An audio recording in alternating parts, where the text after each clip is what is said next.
Kamu bahwa apa yang kita makan berdampak bagi otak kita. Entah itu karbohidrat, protein, ataupun lemak. Dan makanan-makanan yang kita konsumsi akan dicerna dan dipecah menjadi zat-zat gizi, lalu zat gizi bisa dialirkan ke jaringan otak. Zat gizi di dalam jaringan otak punya peranan penting. Ada beberapa zat gizi yang berperan sebagai sumber energi, yaitu adalah glukosa. Otak lebih suka menggunakan glukosa sebagai sumber energi untuk keperluan dari otak tersebut. Satunya adalah mentransfer sinyal saraf dan juga proses berpikir dan sebagainya.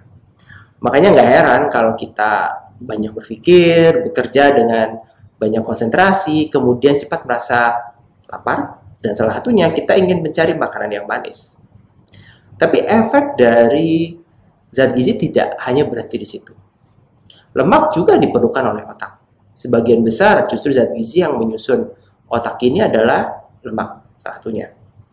Dan karena lemak ini berfungsi penting, maka lemak ini menjadi struktur. Salah satu struktur penting dalam jaringan-jaringan neuron yang terdapat di otak.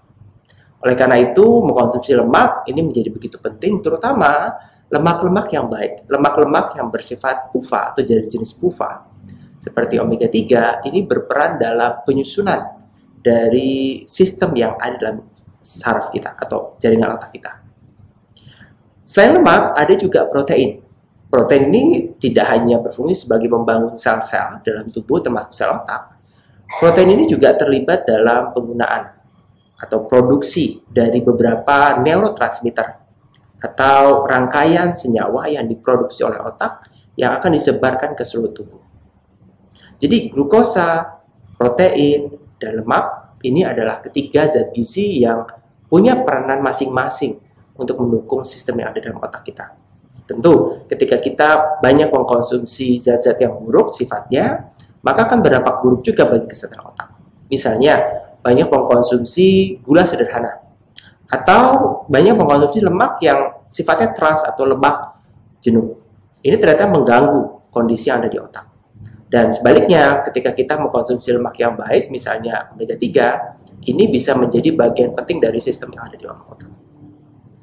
Pada bagian ini, kamu akan mempelajari rangkaian zat gizi yang berperan penting dalam kesehatan otak.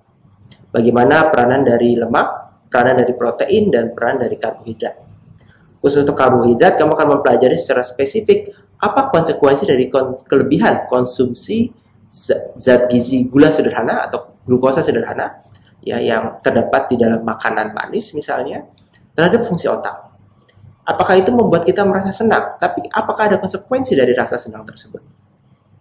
Ini akan kamu pelajari pada bagian ini. Selamat menyaksikan.